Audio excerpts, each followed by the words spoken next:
Hello and welcome to the Budget Briefing, your guide to Budget 2022 with me, Sorcha Corcoran, and in association with EY Ireland.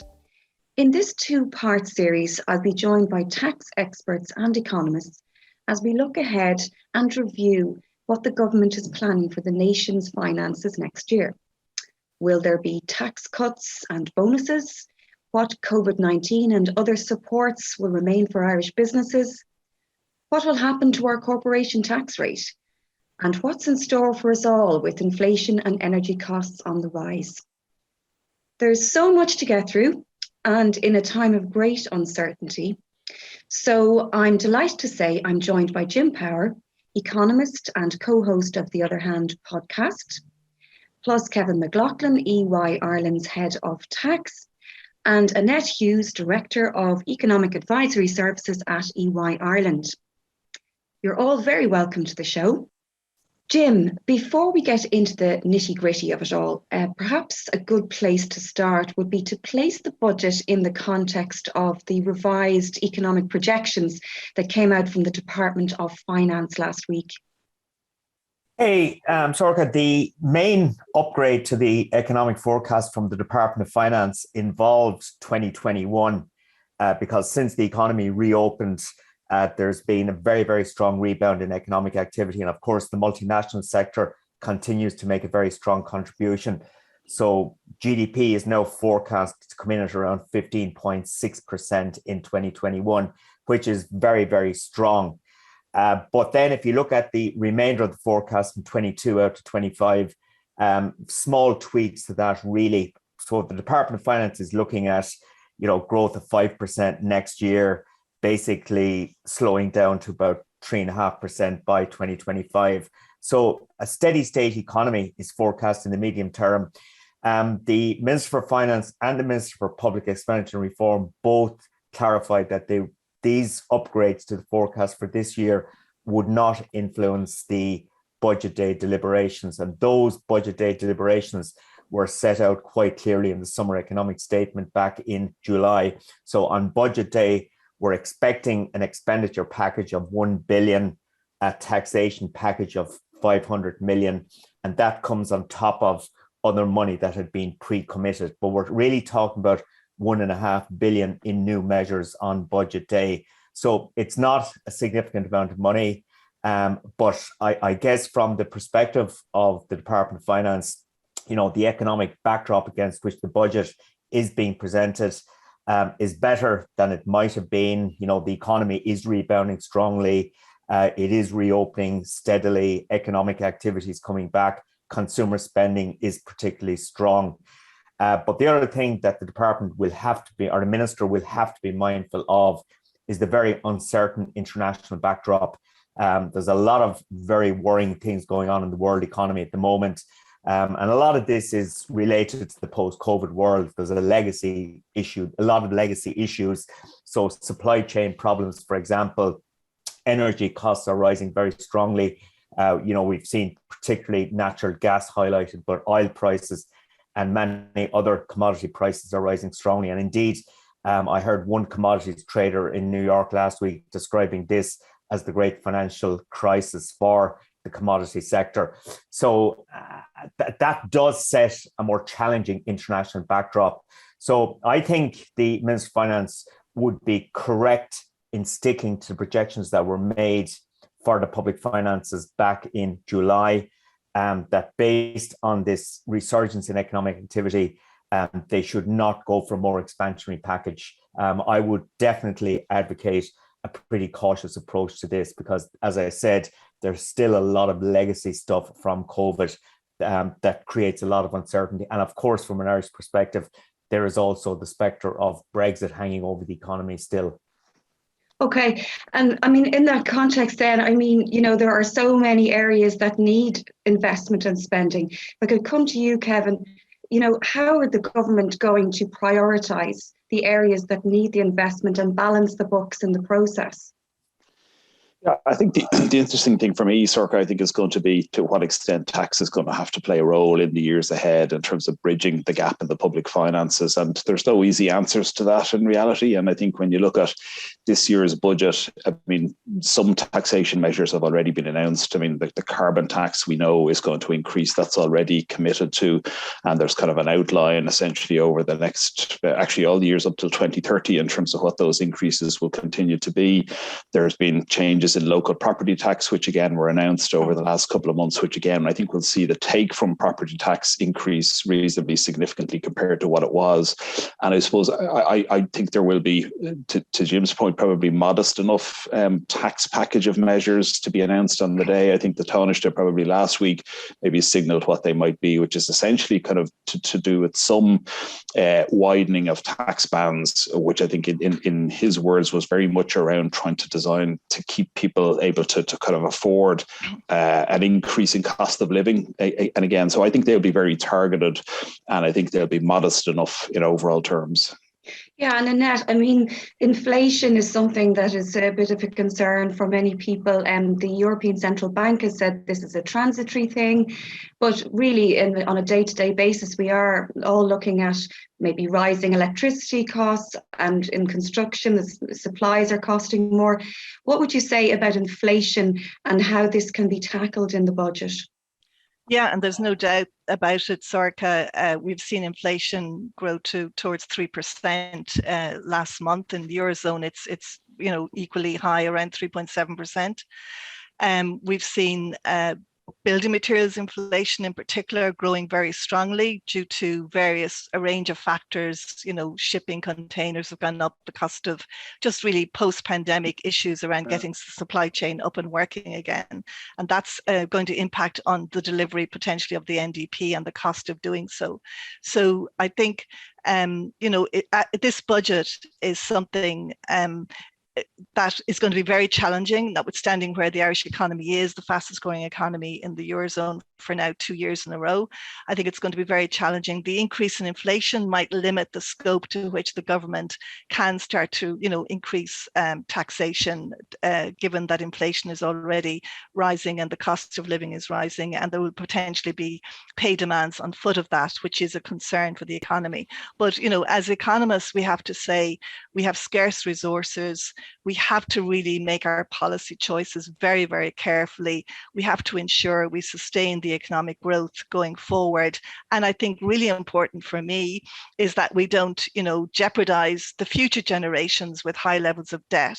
So it's about having a medium-term sustainable economic growth trajectory and ensuring the debt is well managed and sustainable over the next number of years. And also, I mean, there's been a lot of talk about climate change and considering the environment. With the NDP, the projects are being assessed based on their impact on the environment. I mean, where does this all fit in? We've quite a juggling act there with this issue. That we need to consider the fact that we might have to use fossil fuels more than we thought and so on. What's your take, Annette, on that whole side of things, the climate change question? Yeah, well, we've recently all been listening to the debate around the energy shortage. We've seen increases in fuel, electricity prices, transport costs, etc. So, but I mean, the climate change is absolutely real. We have the climate action plan. We have climate change targets. We have to, transition to carbon neutrality by 2050. We have to reduce our emissions by 51% by 2030. So, there is a real issue here that has to be solved. We are running out of time. I think the onus is on everybody in the economy, society, and individuals to do what they can to address those climate change ambitions. The government can do it in a number of ways. And I think obviously we've seen an increase in the carbon tax. But in EY, for example, we would have published last week our State of Sustainability report. And that was quite interesting because it showed that, companies, industries really see the real responsibility they have now to actually address climate change. And you had 66% were doubtful that they could reach their carbon reductions by 2030. But there was a significant number of Irish companies that were committed to improving their sustainability efforts. So we know, for example, that transport generates 20% of emissions, and the debate's been going on about should we incentivize more electric vehicles in the car fleet, or should we disincentivize the use of petrol and diesel cars. And that's quite challenging, because in some cities and urban areas, you do have alternatives in terms of public transport. In other rural areas where maybe people use their cars more, you don't actually have those alternatives. So it's very much around trying to make sure the right policy choices are made, but with always thinking about the targets we have to get to. So the government has quite a balancing act to do, I suppose, as to how it does achieve that. But increasing carbon tax is certainly important. Yeah. And Jim, at the beginning, you touched on the reality that a lot of Irish businesses are going to be dealing with debt going forward. I mean, I think one of the big things we've all had to deal with, and businesses in particular, is uncertainty. Do you think the government can do anything in the budget to reassure Indigenous businesses? And what would you advise in terms of the best approach to supporting businesses going forward? Okay, Sorcha. I mean, to me, the priorities in the budget should be guided by, number one, we've described how the economy is recovering, but it is a very dual economy. It is a dual recovery. The multinational part of the economy is growing very strongly. The Indigenous component is a lot less strong. And indeed, many SMEs are still struggling because business conditions, are only gradually improving. They're still subject to restrictions. And also there is this significant debt legacy post-COVID, as in revenue liabilities that were parked, bank interest charges that were parked, in some cases, local authority charges were parked. So there is a significant debt legacy. So I think it's essential that, and nothing can be achieved in one budget really, but it is essential that any measures that are introduced do not do damage to the SME sector. So the notion that employer PRSI, for example, should be increased, or self-employed PRSI, to me is a no-go. I think it would be detrimental in the current environment. So I think government needs to do as much as possible to make sure that the environment for recovery for the SME sector is as strong as possible. COVID-related supports are now obviously being wound down, but given that sort of debt legacy, I think it's essential that the employee wage subsidy scheme continues to be afforded to SMEs for the foreseeable future. And indeed, I think some sectors of the SME economy will require that sort of support well into 2022. I think that's important. A third issue is in relation to labour market shortages. I think the PUP needs to be ended immediately. I think the incentive for workers who are not back in the labour force at this stage to come back to work has to be as strong as possible, or more importantly, the disincentives to come back have to be removed. So I would like to see some brave decisions being made on the PUP immediately. Obviously, the public finances will have to be brought back into order over the next few years. But I think one of the lessons we should have learned from the disastrous mistakes of 10 or 12 years ago is that austerity is not the way to achieve this. And in fact, austerity, would prove totally counterproductive, particularly for the Indigenous part of our economy. We've got to recognise the challenges to the corporation tax side. Ireland's multinational model is coming under pressure. To me, it's not the end of the road for it. It's a bump along the way. But I do think it's essential, given the concentration risk in the Irish economy, that we give a lot more focus and attention, medium and long term, to the Indigenous SME part of the economy. And I guess the final piece is what Annette was talking about there. The climate change agenda is absolutely essential. But in relation to business and the SME sector particularly, my mantra would be do no damage. Yeah. Kevin, what are your thoughts on that? Do you agree with Jim? I think what businesses will look most towards here isn't necessarily specifics. Obviously, they'll have an interest in that, but I think what they look for is direction of travel. I think you used the word clarity. I think what businesses want is a long-term view. What businesses need, I suppose, is stability to the extent that that's possible, and consistency around decision making on tax policy. So I think what business would look for, I think, in the budget is a sense of what is the long-term plan here. If we aren't going going down kind of a route of cost cutting / austerity, then, to what extent is tax going to be expected to bridge the gap to kind of bring the public exchequer finances back into line? And some of that, no doubt, I think will come from getting more people back working and raising employment taxes related to that. Some of that, I think, will be around hopefully continued buoyancy in the economy, which again will generate economic activity and kind of taxes associated with that. But I think what business will look for is stability and kind of a long-term roadmap here as to how the government plans essentially to bring the exchequer finances back into balance, and the role that businesses can play in that. Yeah, and Annette, I mean, one of the sectors that really has become so important is construction. We've mentioned already that the cost of supplies have gone up. We really do need to invest in housing and infrastructure. We have the NDP now being published. Can you just share your thoughts on that whole area, and what can we expect anything in the budget to, again, give more clarity around this? Okay, well, the NDP has been published, and of course it's a very ambitious programme for infrastructure investment over the next decade. It's not the first NDP to be published. We've had NDPs now for the last 30 years. We've been publishing national development plans. I suppose the difference here is that this is a very ambitious programme with 165 billion of investment. It's coming at a time when I suppose there's a significant agenda for government with the Housing for All, the Climate Action Plan, and the 165 billion in terms of the NDP. It's coming at a time when we have significant risks around construction inflation, around the building materials supply chain. It's coming at a time when the construction industry, which I think has never been as important as it is today in terms of delivering this NDP.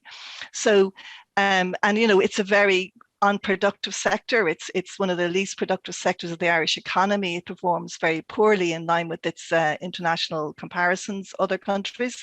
So there's a lot of work to do to raise the productivity of the sector to ensure it can deliver those projects efficiently, within budget and on time.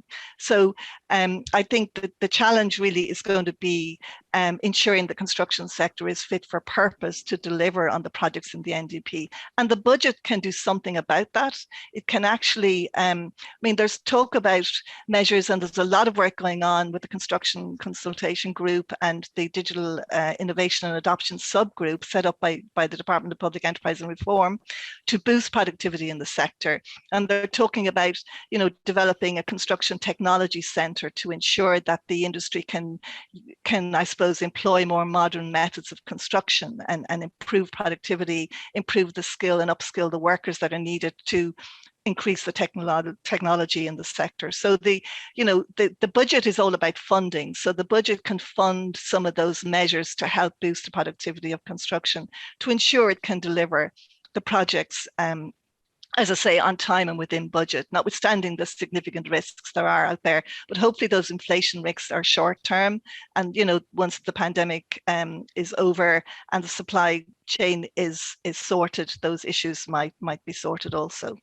Okay, and we touched on the corporation tax rate at the beginning, Jim. I mean, how worried should we be about foreign direct investment, bearing in mind this threat over our corporation tax rate and the pressure that's on the country to raise it to 15%?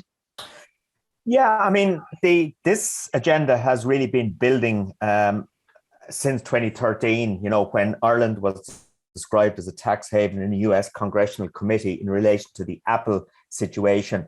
And the international pressure to reform corporation tax has been building since then. We had the EU's Common Consolidated Corporate Tax Base. We had the base erosion and profit shifting agenda being driven by the OECD. And that is now starting to materialize in what was agreed by the G7 and the G20 in recent months about the need for a minimum corporation tax rate of at least 15%. And I also think very more significantly from an Irish perspective, because an increase in 12.5%, 15% isn't exactly a dramatic deterioration in our tax attractiveness. But I think what is probably more significant for Ireland is the increased move to try and ensure that corporations pay tax in the jurisdiction where the economic activity occurs rather than where the balance sheet resides. And in that context, Ireland is very definitely being targeted, and it is really difficult to model the impact of these things. They are going to happen. There's no doubt about that. And Ireland can only resist signing up to this deal for so long. We will eventually, and I think pretty quickly, succumb to the pressures and sign up, because if we don't, I think the consequences would be a lot more negative. So the government is playing politics on this at the moment, but will roll over and sign up. As I say, it's very difficult to model exactly what the impact will be. The Department of Finance is sort of suggesting that it could knock 2 to 3 billion off our corporation tax receipts. Last year, we took in 11.8 billion in corporation tax receipts, which was the highest level ever collected in this country. We are likely to surpass that level this year. But the biggest mistake the Department of Finance could make, which is a mistake we made in the run-up 2007, 2008, was to spend aggressively on the back of what could prove a transitory tax base. So I think it's really important that control over public spending, is one way of addressing this threat to our corporation tax front. And I think the other challenge, and I think the National Development Plan that was announced earlier this week, the budget on the 12th of October, but more importantly, sort of medium-term strategy has got to focus on the other elements of what makes Ireland an attractive location in which to invest. So infrastructure is really important.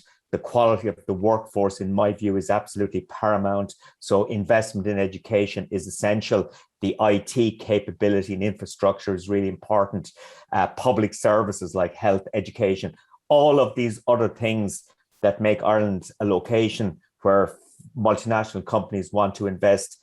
That's where the real focus has got to be on now, because some of our tax advantage is going to be eroded. So we just work on all of the other areas. And I would like to see that starting in the budget on October 12th. I would like to see the National Development Plan being rolled out as planned. I wouldn't hold my breath on that, because when you think about how many different iterations we've seen of various plans like that, and of course the other area is housing. I don't believe we have a housing strategy as a country. It seems to change from week to week.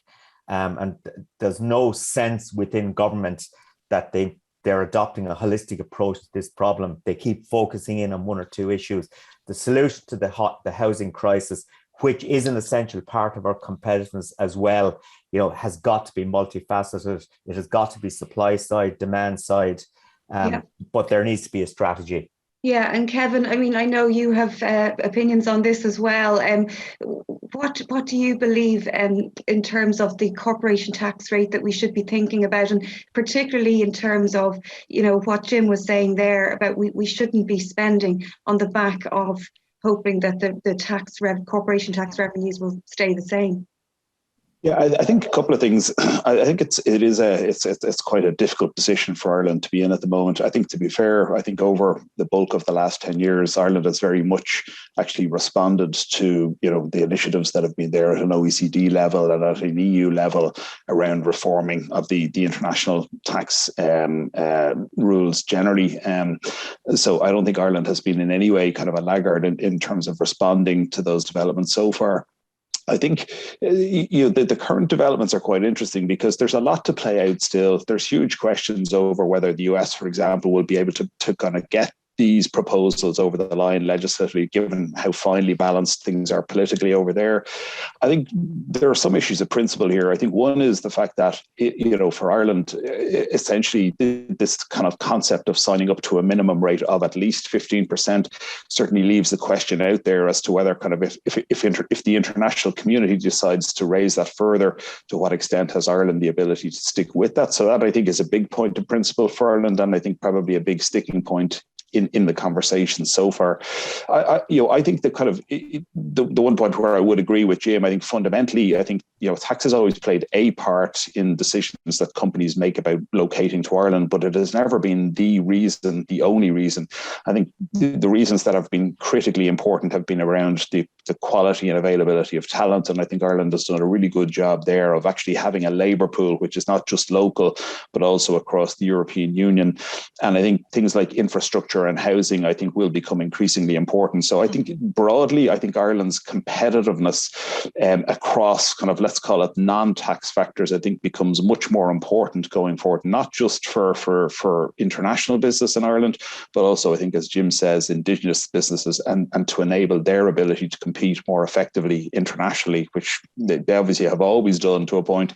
We're going to need to do that obviously more and more going forward. So for me, I think it just places that bit more stress on our ability to compete on the non-fiscal reasons why businesses choose Ireland. And again, it's worth remembering too that, again, there's a long track record of international businesses in Ireland who have operated here quite successfully. The nature of what they've done over the past 40, 50, 60 years has evolved quite significantly. But again, there's a very positive experience for most businesses who have a set up in Ireland of their experience here. And that's not just tax, that's all of the other reasons why they would choose to kind of, build operations here, to employ people here as well. So, and I think it has always been the case that those factors need to be continually challenged, and that we need to challenge ourselves as though we're doing enough to remain fully competitive again. Because the one thing that won't change, regardless of whatever tax policy decisions are taken, is that ability to compete internationally with other businesses. Indeed. And Annette, I mean, fundamentally, we if people are going to move here and we need talent, they need somewhere to live. And this brings us back to the housing question. What do you believe about the housing strategy? Jim was saying he doesn't feel there is one. Like, what do you think needs to happen? And can anything really change or be said in the budget to, I suppose, hearten us on this question of housing? Look, housing has been a challenge. It's probably been the top political focus now and policy issue for the last 7-8 years, really since the crash, I guess. And we still haven't managed to deliver on it. And we have the Housing for All plan. Again, 34 billion of investment, 33,000 houses per annum, a combination of public and private sector housing. It's very challenging. Will we deliver it? I think it's more about ensuring that the barriers that are there to implementation of the plan are addressed. And we have, for example, recently had the announcement that the whole planning process is going to be streamlined, and there's a review going on by government at the moment to try and streamline the planning process to ensure that that can be more efficient. But there are other areas in terms of apprenticeship and upskilling to ensure we can, deliver the housing. But I mean, it's as much about new housing, but I really think there's an opportunity here as well to address the existing housing stock. I mean, when we talk about housing, particularly over the last decade, climate change wasn't really on the agenda, but now we have a really serious target to deliver in respect of our climate change ambitions. And we know from our research there are about 90,000 vacant properties around the country. So wouldn't it be great if the government could find some incentive to encourage first-time buyers to renovate, refurbish, retrofit those properties that are in our towns and villages around the country? They talked about extending the Help to Buy scheme to renovating existing properties. It may not need to be as much as the Help to Buy scheme, but some incentive which brings people back into our towns and our cities, which delivers on the Project Ireland 2040, which delivers on our retrofitting plans by, addressing those 90,000 vacant units, which gives more sustainable development and compact growth in our cities and towns, and avoids people going out and building the one-off houses out in the rural areas, which require utilities and services and water, etc. So, that's one certainly area where it's a quick solution, I think, to addressing the housing problem. So it's as much about retaining and protecting and refurbishing the existing stock as it is about building new properties. But there are a lot of barriers. And I think, as I say, the planning, the funding to a lesser extent, but the skills, etc., and the ability and capacity of the industry to deliver those houses. It's really it's not an easy fix, and there are several sides to it, and I wish them luck with it. Yeah, well, I think we all need a bit of luck at the moment. Unfortunately, we've run out of time now, but we're going to revisit all of these topics in the second episode to follow up and see what actually has happened in the budget, and will we have anything to smile about? And thank you so much for joining me, Jim, Kevin and Annette. And I look forward to discussing everything further in the next episode.